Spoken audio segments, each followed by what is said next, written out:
Hello and welcome to the final OCVarsity Gridiron of the season. It's been a pleasure to work with you, Steve. It's been a pleasure to work with you, Dan. We're here at Mater Dei. They are the last Orange County team remaining. They are in the CIF State Open Championship this Saturday night at Cerritos College, 8 p.m. start against who else but De La Salle, guys. Mater Dei, of course, beating St. John Bosco in a lot of circles, upsetting the Bosco Braves to win back-to-back CIF titles. And as I mentioned, Steve, who awaits them? But, of course, De La Salle. Who else would it be? Yeah, and they played each other last year, and Mater Dei won that game 52-21 in Sacramento. It was quite chilly. It'll be a little bit warmer in Cerritos College on Saturday than it was in Sacramento last year. But, Mater Dei was 0-4 against De La Salle until they won that game last year. So they kind of got that weird specter thing off their tails. And Mater Dei has to watch out for De La Salle's offense. They run this option veer. This is the only time of year Mater Dei will see this. A lot of misdirection, a lot of quickness, a lot of execution. De La Salle runs that offense wonderfully, as they have for many, many years. It's going to be a big challenge. It's all about assignment football for Mater Dei's defense. Don't get fooled. Just stay with your guy, know your assignment, know what you're supposed to do. Mater Dei should do all right. Okay, Dan, De La Salle 7-5 all-time in these state championship bowl games. They have the record in California history. Mater Dei won their first state title last year. Do you see Mater Dei going back-to-back with state championships? Yes, I do. I mean, I think the stars are kind of aligning really well for Mater Dei. They're on the verge of a second national title if they can win the game. They're #1 in the nation by Max Preps, a couple polls. So Mater Dei's playing for a national title. They're playing for Coach Rollinson's 300th career victory. And they're planning to play back-to-back. I think they got a boost of confidence after, turning the tables against Bosco. So, there's a lot of young players too, emerging players on Mater Dei's team that they're going to be very good next year. And they want seniors to go out with a victory. These up-and-coming stars want to finish. So, everything I've talked to the guys today, talked to Jacoby Harper, we talked to Bryce Young, they seem pretty locked in, and I think they're in a good mindset. Yeah, they're still hungry, and De La Salle's holding opponents to 9.5 points per game. They're going to bring it defensively.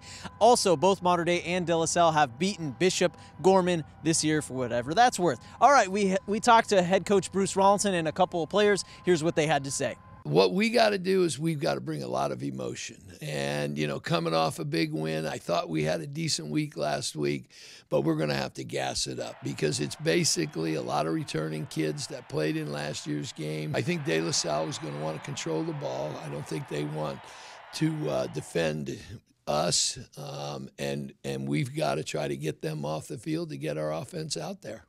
It's De La Salle, and it's state. For us, this is our last week. We have to finish strong. We've been working a long time for this since practically January. The whole offseason, it's all come down to this, and we have legitimately one more week to prove that we're the best, to prove that we deserve to win state. Raw does a great job of motivating us, and really we enjoyed that win, obviously, that night, but we knew it was still business to be dealt with. So after it, we got back to work last week. We're gonna finish this week, and we just have to push through 4 more days. With this break, it was kind of like take a nice deep breath, appreciate where you are, what you're doing, and not playing football kind of makes you want to get back on the field. So you kind of come out this week a little hungry, excited. It's my last game, so I get to come out, leave it all on the field one last time. I think our team's mentally prepared. Physically, we're obviously ready to go. I'm excited. All right, thank you to the Monarchs for hosting us for the final OCVarsity Gridiron of 2018. Steve, your final thoughts? Well, I think something that Mater Dei needs to do offensively is continue to use tight end Michael Martinez. Bru McCoy, the receiver and maybe the best player in Orange County football, 71 receptions. Then you go all the way down to Mike Martinez's 37 to see their #2 receiver.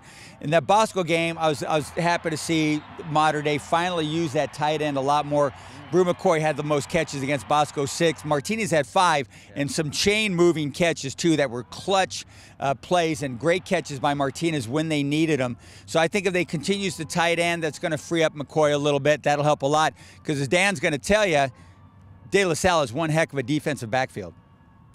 Yeah, De La Salle's calling card this year was a season-opening 14-0 victory over Folsom, and Folsom averages like 56 points the rest of the season. Their quarterback, who's going to Boise State, he threw 2 picks in that game, And, then he went on to throw 56 touchdowns the rest of the year and no picks. So the key cornerbacks, Amir Wallace and Travius Marshall, two really good cornerbacks, at least 6'1" and 6'2" for De La Salle. They're outstanding corners. Look for them maybe to play man coverage against Bru McCoy. And then you got a really good linebacker, Henry Toto, who's maybe the best linebacker in the state. Look for him perhaps to shadow Bryce Young. So there's some good matchups. Mater Dei is going to have to play well. This is not a give-me game. All right, well, we heard what Dan had to say, what Steve had to say. Let's hear what Mickey has to say. Hey there, I think Mater Dei's going to win. Haha. I'm close to Mater Dei and Anaheim, so they're my guys. Yep, go on with them. Yeah, and by the way, that other noise you hear in the background, that's more Mater Dei construction to our left. They're going to get bigger and better, so good luck, everybody. I thought that was just the noises in my head again. Nah, man, you need some more sleep. All right, thanks to Steve, thanks to Dan. I'm Jonathan, and we hope to join you guys next year for the OCVarsity Gridiron Show. Thank you for watching.